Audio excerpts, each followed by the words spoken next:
Hello friends, physics online લેક્ચર્સની અંદર આપ સર્વ વિદ્યાર્થી મિત્રોનું હાર્દિક સ્વાગત છે. વિદ્યાર્થી મિત્રો, લાસ્ટ લેક્ચર્સની અંદર આપણે બે વ્યક્તિને ભણતા આવતા હતા. એક તો નામ છે ફ્રેઝનર અને બીજું છે ફ્રોનહોફર. શરૂઆતથી યાદ કર્યો તો કે પહેલા એક ડિફરન્સ ભણ્યો હતો, રેડી, અને એની અંદર આપણે ભણ્યા હતા વિવર્તન અને વ્યક્તિકરણ, ઇન્ટરફરન્સ અને ડિફ્રેક્શન ઇંગ્લિશની અંદર કહીએ તો. એના આધારે આપણે બે પ્રકાર પડ્યા હતા, બે જુદા જુદા વ્યક્તિને ભણ્યા હતા, જેનું નામ હતું એક યંગનો ડબલ સ્લિટનો પ્રયોગ, જે આપણે આગળના લેક્ચર્સની અંદર ભણી ગયા. બીજું આપણે ભણ્યા હતા ફ્રોનહોફર અને ફ્રેઝનર. આ બંને કન્ડિશન્સને આધારે આપણે જુદી જુદી કન્ડિશનો ભણ્યા હતા, જુદા જુદા 7 કે 8 પ્રશ્નો ભણ્યા. બરોબર. આ જે 7 કે 8 પ્રશ્નની અંદર બધા પ્રશ્નની અંદર એક જ વસ્તુ ક્લિયર આવતી હતી કે મેક્સિમા શું અને મિનિમા શું. પહેલા ભણ્યા હતા ફ્રોનહોફર, સિંગલ સ્લિટ્સ, મેક્સિમા, મિનિમા, ડિફ્રેક્શન્સ માટે, ઇન્ટરફરન્સ માટે, રેડી. ત્યાર પછી ફ્રેઝનલ ભણ્યા અને ત્યાર પછી આપણે એનો તફાવત તો જો કે અગાઉ જોઈ ગયા હતા આપણે, રેડી, એની આધારે આપણે બધા પ્રકારના જોયા હતા.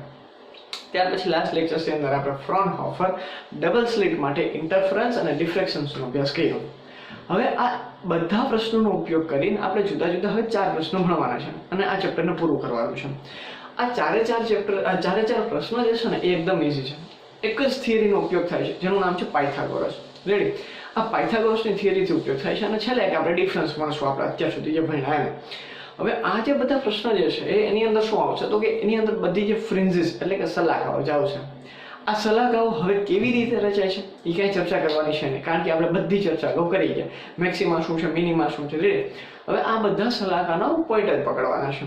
બીજું તો કે જે સલાખાઓ રચાય છે એ ફ્રી બરોબર છે, તો કે એ કેના લીધે તો કે લાઇટ્સના લીધે, મતલબ સોર્સનો છે, રેડી. અને એનો આપણે સોર્સ ધ્યાનમાં રાખીએ છીએ વેવ ફ્રન્ટ, મતલબ તરંગ અગ્રને ધ્યાનમાં રાખીએ છીએ. અને તરંગ અગ્રના આધારે જ આપણે શું કરતા હોય છે, લાઇટનું પ્રોપોગેશન કરતા હોય છે. જેમ જેમ તરંગ અગ્ર વેવ ફ્રન્ટ આગળ ગતિ કરે એમ લાઇટ પણ આગળ ગતિ કરે છે, એવું આપણે ભણ્યા હતા 12મા ધોરણની અંદર.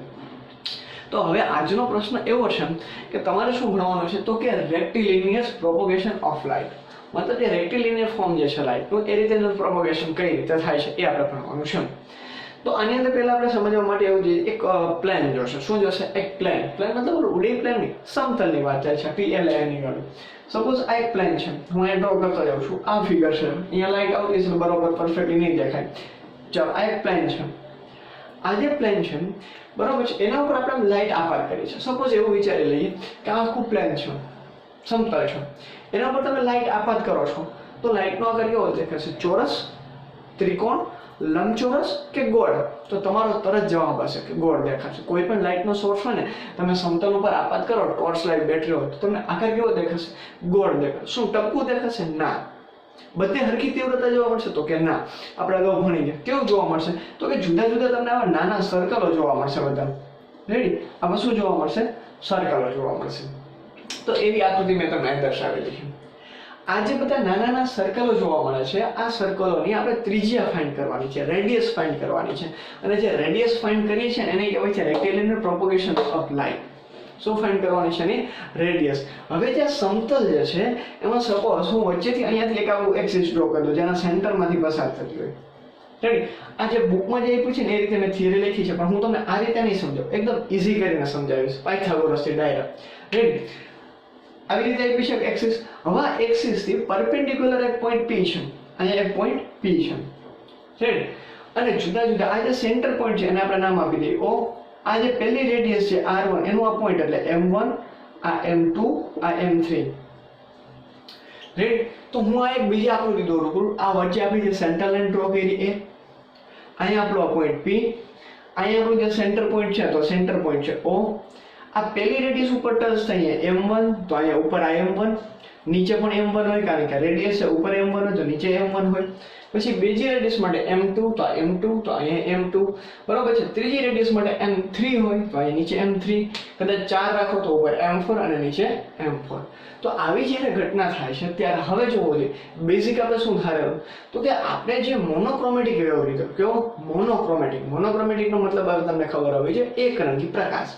આ મોનોક્રોમેટિક જે વેવ છે બરાબર છે, તો આ મોનોક્રોમેટિક વેવ જે છે એ P સોર્સ પાસેથી જે નીકળે છે ને જુદા જુદા આવા સર્કલ બનાવે છે. ત્યાં પહેલું જે સર્કલ છે એની રેડિયસ R1 છે, બરાબર છે. તો પહેલો જે સર્કલ જે છે એની રેડિયસ R1, તો O થી M1 એની રેડિયસ થાય, કારણ કે આ સર્કલ આપણે ડ્રો કર્યું. સેન્ટર પોઈન્ટ O છે, ઉપરનો પોઈન્ટ M1 છે, O થી M1 એને આપણે નામ આપ્યું R1, તો તમારું O થી M1 એ તમારું શું થઈ ગયું છે R1, O થી M2 તો R2, O થી M3 R3, 4 તો O થી M4 R4. આ જુદી જુદી બધી રેડિયસની તમારી વેલ્યુ ફાઇન્ડ કરવાની છે. આના માટે તમે કોઈ સ્કેલ દ્વારા અથવા તો કોઈ માપણી દ્વારા તમે O થી MP વચ્ચેનું એટલે કે આપણું જે સમતલ છે ત્યાંથી અને સોર્સ વચ્ચેનું જે ડિસ્ટન્સ છે ફાઇન્ડ કરી શકીએ છીએ. કેટલો ડિસ્ટન્સ છે તો કે B. ઓકે, હવે બીજું શું જોવા મળે છે તો કે આવું જ્યારે મોનોક્રોમેટિક વેવ્સ હોય છે, કેવું હોય છે મોનોક્રોમેટિક વેવ હોય છે, ત્યારે જે પહેલી રેડિયસ બને, જો પહેલી રેડિયસ કઈ R1 વાળી બને ત્યારે M1 થી P નું ડિસ્ટન્સ કેટલું થાય તો કે M1 થી P નું ડિસ્ટન્સ આ B પ્લસ એની જે વેવલેન્થ હોય એને λ/2 જેટલી થઈ જાય. રેડી? અને તમારો પહેલો પોઈન્ટ M1P બરાબર B પ્લસ λ/2 આ ડિસ્ટન્સ મળી ગયું M1 થી P નું. ચાલો M2 થી P કેટલું થાય તો કે B તો થાય પ્લસ બીજી રેડિયસ છે તો λ/2 છે ને બે વડે ગુણાકાર કરી દઉં તો 2 λ/2 થાય. કદાચ M3 જોતો હોય M3P તો B પ્લસ 3 λ/2 થાય.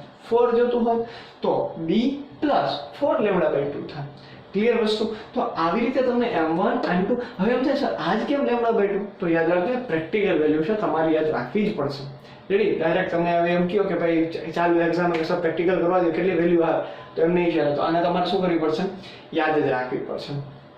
ઓકે, તો હવે આ તમારે ભણવાનું છે for first half period zone, second period zone, third, fourth, fifth એવા ઘણા સુધી જ્યાં સુધી તમને થાય ત્યાં સુધી. રેડી? તો ફર્સ્ટ પીરિયડની મેથડ તમને આ મેથડ બુકની અંદર આપી છે અને આ હું તમને શીખવાડવાનો છું. રેડી? તો જો ફોર સેકન્ડ તમારા શબ્દ ભણવાનો છે second half period zone. Second હાફનો મતલબ એવું થયું છે અડધું, તો બીજું સર્કલ પકડો, આ બીજું સર્કલ જે પકડ્યું એનું અડધું, તો વ્યાસનું અડધું શું થાય ત્રિજ્યા થાય.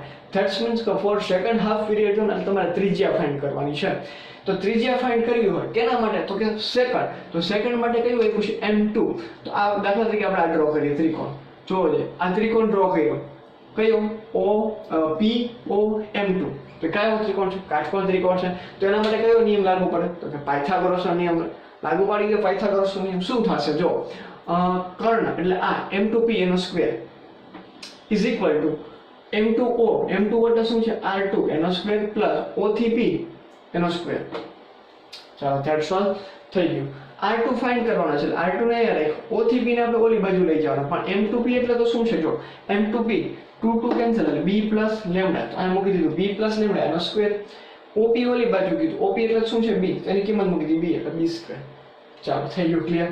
R2 સ્ક્વેર એમના આને તમારે શું કરવાનું સાદું રૂપ આપે એક્સપેન્શન સ્ક્વેર લીધું, કયું ફર્સ્ટ ટર્મ સ્ક્વેર પહેલા પદનો સ્ક્વેર એટલે B સ્ક્વેર પ્લસ 2 ગુણ્યા પેલું બીજું પદ 2B લેમ્ડા પ્લસ બીજા પદનો સ્ક્વેર એટલે લેમ્ડાનો સ્ક્વેર માઈનસ ના માઈનસ એ ડિઝાઇન B સ્ક્વેર એ સાઈડ. રેડી? તો હવે અહીંયા કટ થતું અને કટ કરી નાખો. કયું કટ થાય છે B સ્ક્વેર કટ. ચાલો વધ્યું શું તો કે 2B લેમ્ડા પ્લસ લેમ્ડાનો સ્ક્વેર આવું થાય. પણ હવે મેં લેમ્ડા નથી લખ્યું, એનું રીઝન શું છે તો કે મોનોક્રોમેટિક વેવ માટે લેમ્ડા જે છે વેવલેન્થ ખૂબ જ નાની હોય છે. સૂર્યપ્રકાશ ગમે તે મોનોક્રોમેટિક વેવ 700 એંગસ્ટ્રોમ છે કે 700 નેનોમીટર છે, ખૂબ જ નાની હોય છે. રેડી? એનો પાછો સ્ક્વેર કરવાનો એટલે 10⁻14 ગજ જેટલો જવાબ આવે, એટલે આ વેલ્યુ ખૂબ જ નાની આવશે લેમ્ડા સ્ક્વેરની. એટલે આપણે એને શું કર્યું છે અવગણી નાખ્યો છે. રેડી? ખાસ આપણે અહીંયા ધ્યાનમાં લઈશું અને શું કરી દીધું છે નિગ્લેક્ટ કરી નાખ્યો છે. ઓકે, તો નિગ્લેક્ટ કરીને વાય વધ્યું શું તો કે 2B લેમ્ડા વધ્યું, તો 2B લેમ્ડા ને એઝ ઇટ ઇઝ લખી નાખ્યું. હવે અહીંયા સ્ક્વેર છે તો વર્ગમૂળ કાઢી નાખો તો 2B લેમ્ડા જવાબ મળ્યો. હવે તમને બુકની અંદર આ રીતે આપ્યું છે. કેવી રીતે તો કે પહેલા જે સર્કલ જે છે એનું તમારે જે ફોર ફર્સ્ટ હાફ તો તમારે કયું સર્કલ ભણવાનું થશે ફર્સ્ટ વર્ડ. તો એમાં એવું કીધું છે કે એનો તમારે એરિયા લીધો છે. શું કીધું છે તો કે ક્ષેત્રફળ ગોતવાનું, તો πr1 સ્ક્વેર તેનું ક્ષેત્રફળ πm માં વળી r1 ની કિંમત. તો આવી રીતે જ્યારે તમે મેથડ કરવા જશો ને એ ખૂબ જ લાંબી પડી જશે અને થોડુંક યાદ પણ રાખો r1 એટલે વળી પાછી એની તમારી કિંમત મૂકવાની થશે. તો આવું ન કરવું હોય તો એના માટે તમારે શું કરવાનું તો કે જો આ મેથડ અપનાવી લેવાની. કઈ પાયથાગોરસ વાળી મેથડ સાચી છે, કંઈ જ ખોટું પડશે નહીં. રેડી? એટલે મેં તમને આ લખીને આપ્યું છે આ રીતે થાય. રેડી? પણ હું તમને બીજી રીતે પણ સમજાવું. કઈ રીતે તો કે આપણું જે પાયથાગોરસ છે ને એ રીતે. હવે આ પાયથાગોરસ વાળું જે છે ને હું અહીંયા તમને સમજાવજો એટલે જવાબ એક જ આવશે. પછી તમારે જે મરજી તમને જે મજા આવે એ તમારે મેથડ રાખવાની. કયો ત્રિકોણ બનશે તો કે POM1, તો કે કાટકોણ ત્રિકોણ જે છે POM1 માટે શું થશે M1P એનો સ્ક્વેર બરોબર છે M1 p એનો સ્ક્વેર ઇઝ ઇક્વલ ટુ અહીંયા r1 નો સ્ક્વેર પ્લસ આ op એટલે કયો છે b સ્ક્વેર m1p એની કિંમત કેટલી છે b પ્લસ લેમ્ડા બાય 2 એનો સ્ક્વેર આ b સ્ક્વેર નાલી બાજુ વાળો b square is equal to lambda 1 નો સ્ક્વેર. ચાલો આનો શું કરી દો સાદું રૂપ આપી જો આ ઈ જ આવશે અહીંયા હે વધારાનો પાઈ આવશે બે બાજુ કટ થવાનો છે આપણે તો જવાબ એને મતલબ છે તો કે b સ્ક્વેર આનું વિસ્તરણ આપી દે સાદું તો b સ્ક્વેર પહેલા પદનો વર્ગ પ્લસ 2 ગુણ્યા પહેલું પદ બીજું પદ એટલે લેમ્ડા બાય 2 પ્લસ બીજા પદનો square lambda square by 4 minus b square is equal to r1 નો સ્ક્વેર.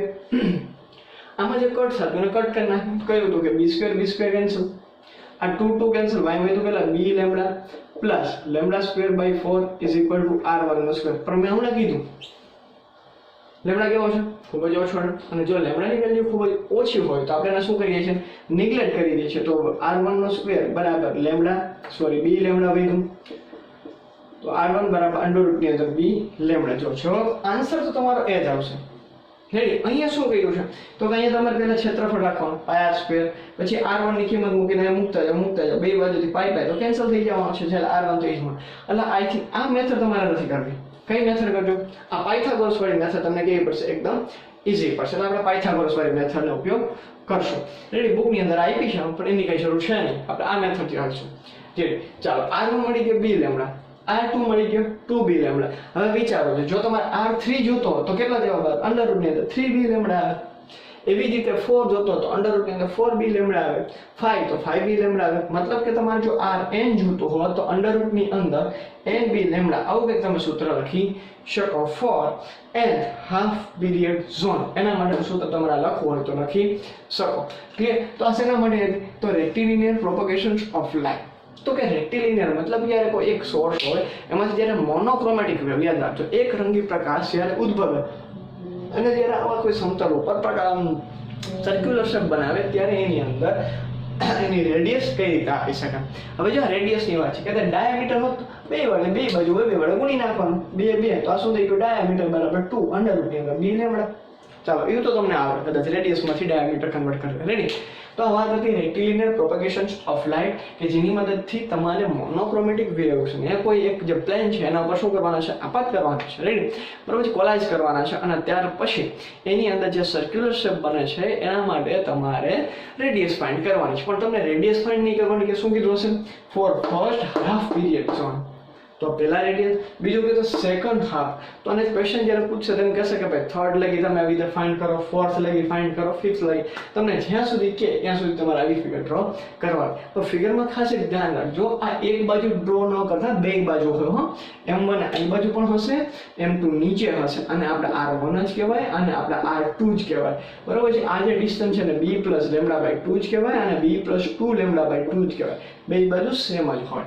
રેડી તમે નીચે આકૃતિ દોરો આપણે બંને આકૃતિ દોરશું આ બે બાજુ અને આ આકૃતિ. ક્લિયર આ આકૃતિ જો અહીં સરખી ન દેખાડી મેં તમને દોરીને સમજાવેલી છે. ક્લિયર વિદ્યાર્થી મિત્રો તો આ પ્રશ્ન તમારો હતો રેક્ટિલિનિયર પ્રોપગેશન ઓફ લાઇટ.